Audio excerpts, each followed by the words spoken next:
नमस्कार।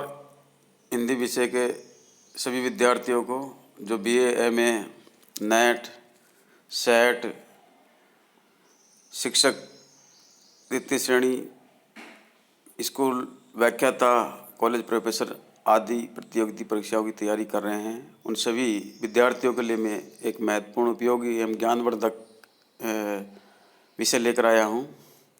कवि परिचय में मैं आज बिहारी लाल जी के जीवन के बारे में विवेचन एवं विश्लेषण करूँगा।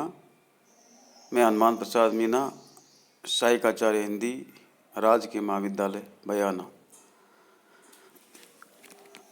बिहारी लाल जी रीतिकालीन रीति सिद्ध काव्य परंपरा के महत्वपूर्ण एवं अन्यतम कवि है।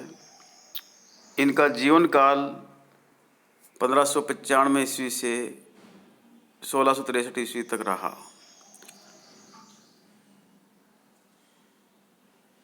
रीति काल की रीति सिद्ध काव्य धारा के कवियों में बिहारी प्रतिनिधि एवं सर्वश्रेष्ठ कवि माने जाते हैं। इनका जन्म 1595 ईस्वी में ग्वालियर के पास बसवा गोविंदपुर गांव में हुआ था।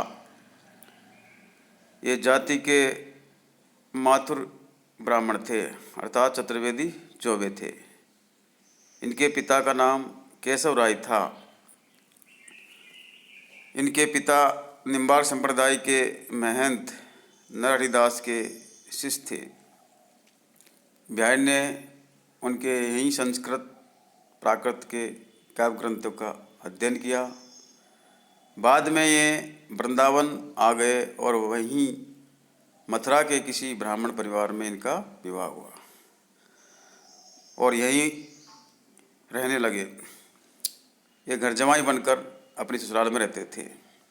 उसी बीच उन्होंने फारसी काव्य का अभ्यास किया और बादशाह शाहजहाँ से भेंट की। शाहजहाँ के यहाँ जो राजा आते थे, उनसे परिचय होने पर इन्हें उन राजाओं से वृत्ति भी मिलने लगी थी। सन 1645 ईस्वी के आसपास ये जब वृत्ति लेने जयपुर गए तो पता लगा कि वहाँ के राजा जय सिंह अपनी नवविवाहिता रानी के प्रेम में मुग्ध होकर महलों में ही पड़े रहते हैं और राजकाज देखना छोड़ दिया है। सामंतगण तथा प्रजा के लोग व्यथित थे, परेशान थे। उसी समय बिहारी जी ने एक दोहा लिखकर महाराज के पास पहुंचाया, जो इस प्रकार है। नहीं पराग नहीं मधुर मधु, नहीं विकास ही काल, अली कली ही सो विंध्यो, आगे कौन हवाल। बिहारी के इस दोहे का बड़ा अद्भुत प्रभाव पड़ा और महाराज जय सिंह, जो मिर्जा राजा जय सिंह के नाम से प्रसिद्ध थे, तथा चौहानी रानी, जो महाराज की छोटी रानी थी, दोनों ही बड़े प्रसन्न हुए। उन्होंने इनको कालीपाड़ी नामक ग्राम दिया तथा प्रति छंद पर एक मुहर अर्थात असरफी पुरस्कार में देने का संकल्प किया।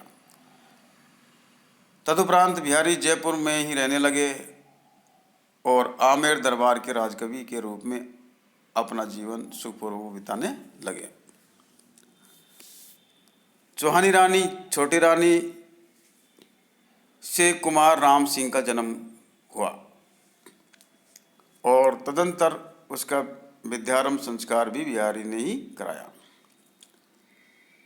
राजकुमार को पढ़ाने के लिए इन्होंने अपने दोहों का संग्रह किया और इनको प्रत्येक दोहे पर एक असरफी राजा के द्वारा दी जाती थी। साथ ही साथ अनेक दोहे भी संकलित किए। इस प्रकार बिहारी का जयपुर के राज परिवार में विशिष्ट स्थान हो गया। बिहारी के कोई संतति नहीं थी। कहते हैं कि निरंजन कृष्ण को इन्होंने गोद लिया था। एक कृष्ण कवि बिहारी सतसई के टीकाकार हुए हैं। हो सकता है ये कृष्ण कवि निरंजन कृष्ण ही हो। परंपरा के अनुसार बिहारी सतसई का समाप्ति काल सन 1662 ईस्वी माना जाता है। और बिहारी का देहावसान सन 1663 में हुआ। अर्थात बिहारी सतसई की रचना के ठीक 1 साल बाद ही बिहारी जी का देहांत हो गया। बिहारी की ख्याति का मूल आधार उनका एकमात्र एवं अन्यतम ग्रंथ बिहारी सतसई है। इसमें 700 के लगभग दोहे हैं। जगन्नाथ दास रत्नाकर द्वारा लिखित टीका बिहारी रत्नाकर में उन्होंने 713 दोहों की चर्चा की है। यह ग्रंथ गाथा सप्तशती, आर्य सप्तशती, अमरुक शतक आदि ग्रंथों की प्रेरणा से निर्मित एक विविध रत्नमाला है, जिसकी आभा के सामने आज भी कोई मुक्तक काव्य ठहर नहीं पाता। मुक्तक परंपरा में बिहारी का स्थान शीर्ष पर है।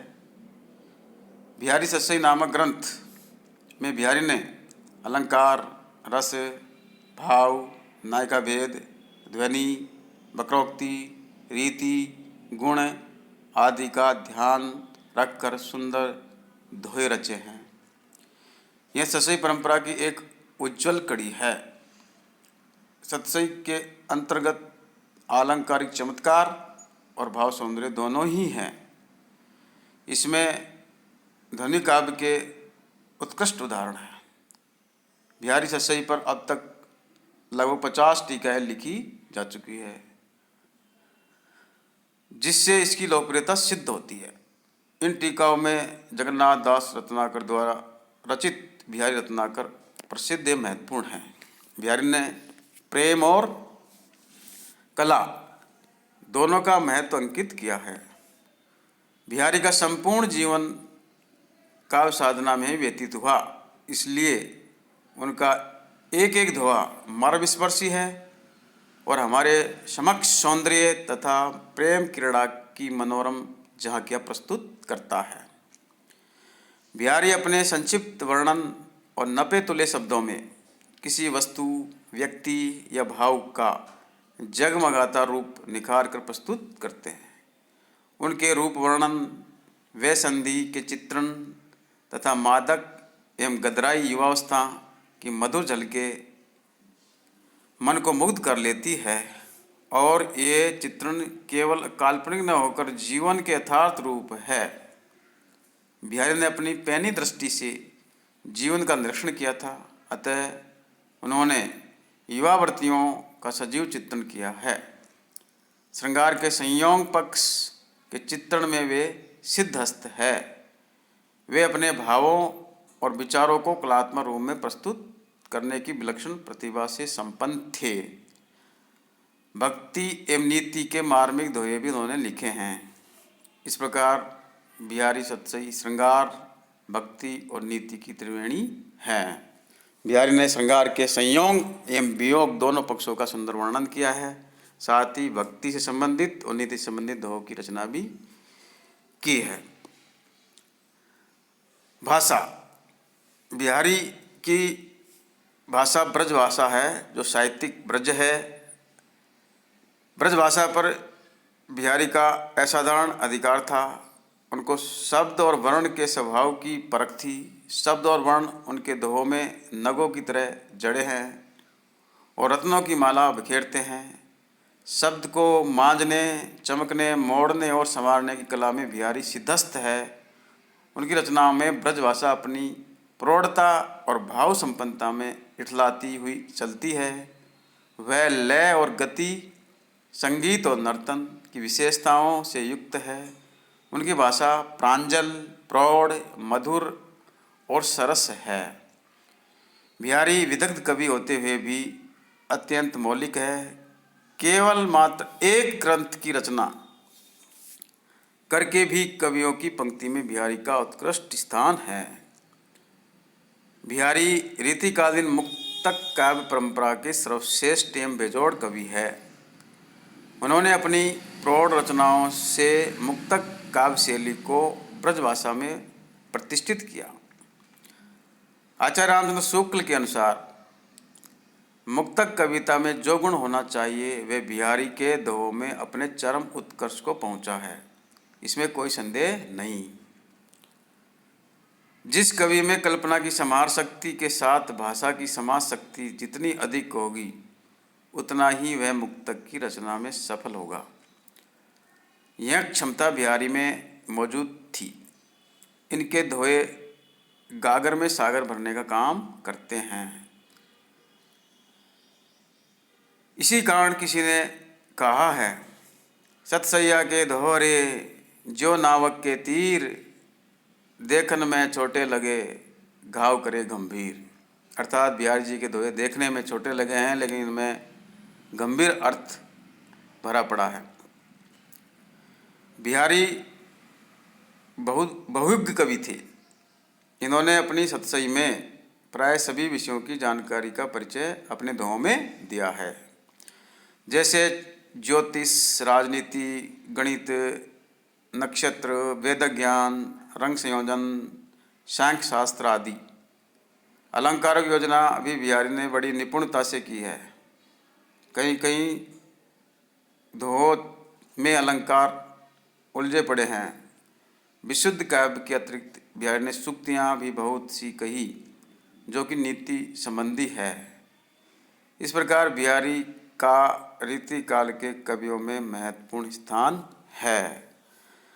धन्यवाद। ये वीडियो मेरे YouTube चैनल पर भी आप देख सकते हैं, और मेरे YouTube चैनल को देखकर सब्सक्राइब करें, लाइक करें और शेयर करें। धन्यवाद।